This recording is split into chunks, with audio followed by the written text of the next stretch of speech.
What's up, Matt from Urchfab. In this video we're going to pick up the new project. Went over yesterday to where this car is and had to dig like half a hedge out in front of it because it's been sat for so long, it's not moved for a good 10 years. Yeah, just basically made some access so I'll be able to drag it out. I said in the previous video that it was from 1956, it's not, it's from 1959. And I'm allowed to do a bit of film in there, so yeah, I should make some pretty interesting content. So this is the second half, this is the top half to the project we're going to get now. The bottom half I've already got, which is over there. So when I get back, I'll show you them both. So just going to grab some extra straps for the truck and let's go pick it up.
Just started really split. I got the farmer strength on it and fucking snapped in half.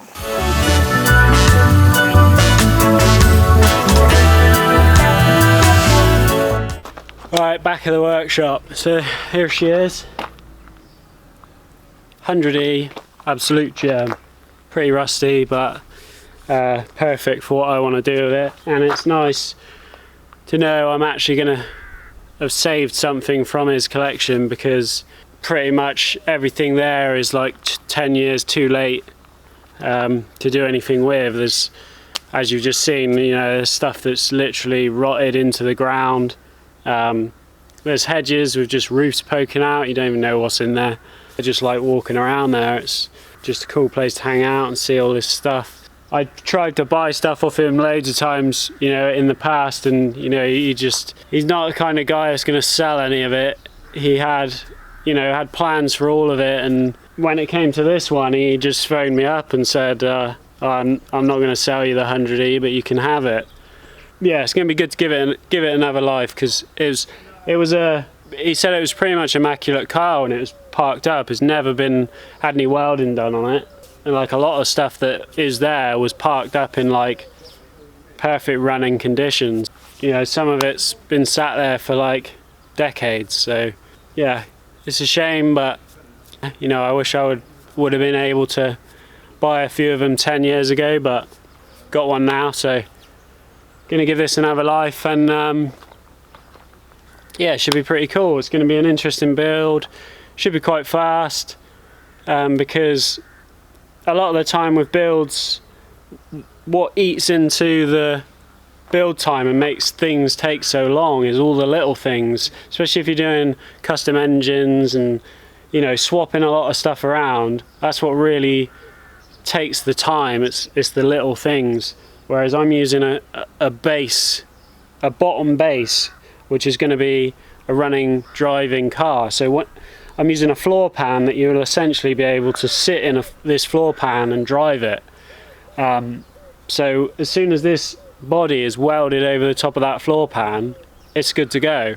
It's a car ready to go. I'm going to put a nice roll cage in it, some bucket seats. It's going to be used for hammering around a track and just having fun in, basically. So that's the idea. So let's have a little look at this beast. What a beauty. It's not in the best of condition. That's the floor hanging down there. But from this point here, I'm going to be cutting along here and literally just using like the outer skin and the, you know, obviously this part, bonnet, front panel, wings.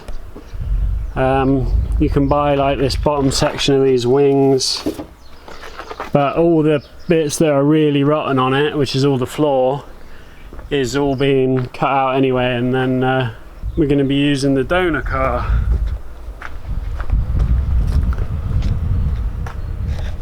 You can get these panels as well, just a repair panel.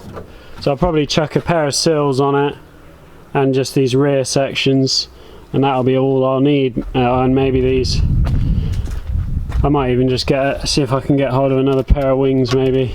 So this is the top half. So now let's go and have a look at the bottom half.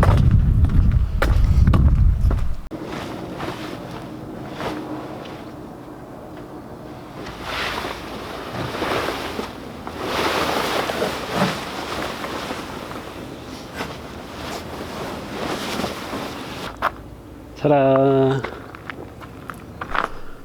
This is a 2002 MX-5 2.5 Sport 1.8 6-speed box. It's got limited slip diff in it, and bought a complete car for 500 quid, and then I've done a roll cage for a guy, and he was after some panels, and he basically gave me 200 quid for all the panels, doors, bumper, both the bumpers and some other little bits. So it now owes me 300 quid. Right, so what we're doing basically is cutting everything off this. So it's just a floor pan, bulkhead, you know, everything to hold the suspension, and welding the 100E body straight over the top. Apparently the inner sill measurement is exactly the same on this as it is to the 100E. So we should be able to cut the sills off of this and weld the 100E sills straight to the inner sill of the MX-5. So yeah, that's the project. I'm not sure whether I'm going to strip this down first or whether I'm going to start cutting up the 100E first. But so it's basically going to be an MX-5 with an old school shell on top. So easy to work on, easy to repair, cheap to repair, drive nice, reliable, but look cool on the outside instead of looking like an MX-5. So that's what's going to be coming up on the channel over the next few months. So if you like the sound of that, you can subscribe and all that bollocks. And yeah, I'll see you on the next video. Cheers.